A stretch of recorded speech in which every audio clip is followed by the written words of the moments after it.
We believe in the ideals of June 12: unity, justice, equitable distribution of wealth. We believe that June 12 gave us a message which Nigeria lost. Our leaders have lost that message, and we want these leaders to go back to it. Nigerians did not learn much from June 12, 1993, because the Fourth Republic was ambushed before it was embarked upon. So that much of what needed to have been done almost immediately after the resumption of democracy was not done. What President Muhammadu Buhari should do now is to immediately constitute a national peace and unity committee made of eminent Nigerians, professionals, civil society holders, traditional rulers, religious leaders, and respected Nigerians from all the geopolitical zone to dialogue and first of all lay a ground for addressing this problem. The oppressors are trying to change the course of history. They are trying to change the facts of history. And they are poisoning the people against themselves. They are poisoning the people against the people. So right now, our judgments are beclouded, and the majority of Nigerians don't really know the truth as far as the problems of these nations are concerned.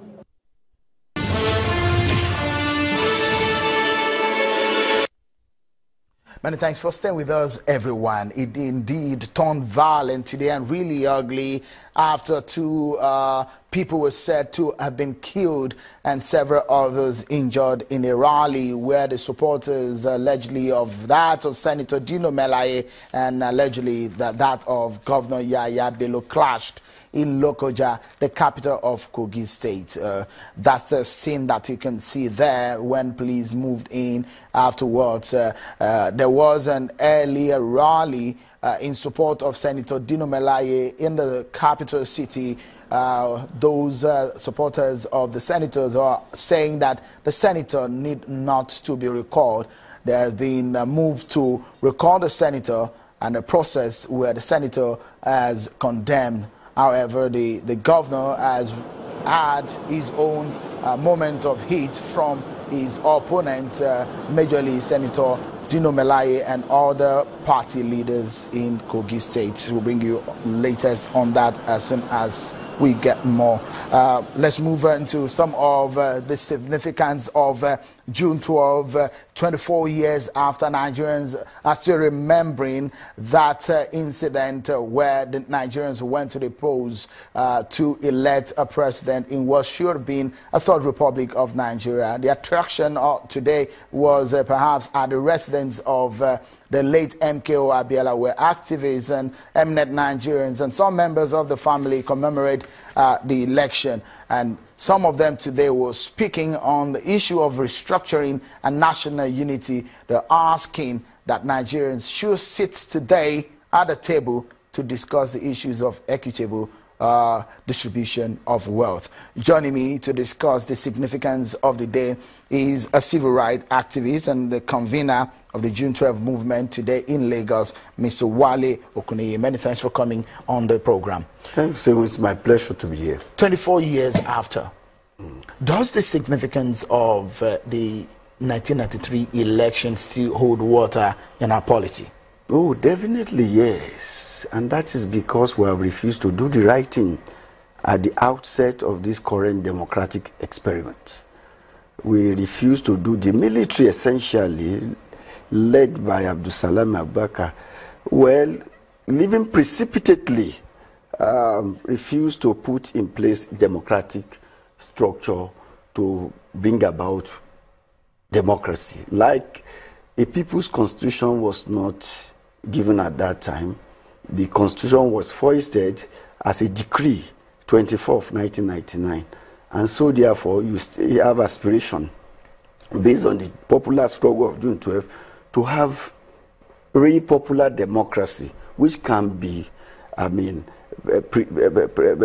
based on what you call democratic constitution. As it stands now, the election of 1993, that was one election a lot of people said perhaps one of the freest and fairest elections in Nigeria history. We had a president, a Muslim president, a Muslim running mate, in fact, who defeated his opponent even in his home state. I remember Alhaji Tofa at that time of the NRC, the SDP coming out very popular with MKO Abiola. That kind of narrative and the kind of experience we saw in our democratic life, what has changed since then? Well, nothing essentially. That essentially means that Nigeria, when you saw the Muslim ticket, for instance, showed that Nigerians were desirous of popular democracy. And they are still desirous of popular democracy. What you have today essentially is civil rule, in which case you don't have some element of democracy in what we do today, and even at the foundation of it, which is a people's constitution. The people of Nigeria by themselves have not given unto themselves a constitution. And it's not just about constitution, it's about the political agreement of the people of the country, the peoples of the country and the citizens of Nigeria to agree to say, look, this is how we want to live together. This is how we want to run this democracy. That was not done. And so you have a foisted democratic experience, which is not working, which is throwing up more conflict, animosity, and acrimony. Yeah, because that's exactly what I wanted to bring in. A lot of people, at the gathering where you convened today, a lot of people are asking one major question, restructuring. How do we go about it, and what should the government of the day be doing to achieve just that for national unity? Well, I think that we have to be more inclusive in bringing about governance. And we must go back to the basis, which is constitutional democracy.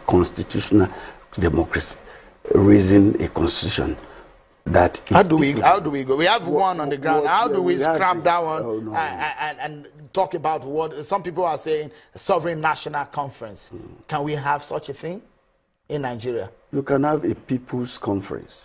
You can have a people's national conference, which is sovereign, which is the same thing, sovereign. Any constitution itself must derive from the sovereign effort of the people. The people themselves, exercising their sovereignty, must bring what you call constitutional restructuring. Do you think that will solve the problems we are currently experiencing? Immediately you are able to get the people to buy in and to agree, and they codify that as a constitution. It's all other conflicts are exterminated automatically because the people themselves will take responsibility for whatever the errors, whatever the shortcomings and fault lines, because they were part of making it happen. So, just before we go, do you think that the government of the day had the political will to make that happen? I sure think so, but you see, there are too many things there. And we have said, just at the forum today, that anti-corruption can only be successful when you have a foundation upon which it can thrive.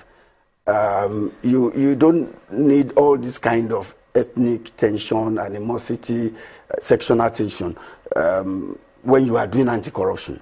If you create an inclusive platform, if you create an agreement, if you create a new system for the country, you will be able to run anti-corruption. So this government, I think, is desirous. And that is why we have also said that in dousing the current tension, we need to start, before we get to the Constituent Assembly or referendum or whatever, we need to start with a panel for truth, justice, and reconciliation. Mr. Wale Okuneye, unfortunately, time is not on our side. We hope that we'll be able to drive this conversation more and more. But many thanks for coming on the program. Mr. Wale Okuneye was the convener of the June 12 movement, which happened today earlier at the residence of the late MKO Abiola.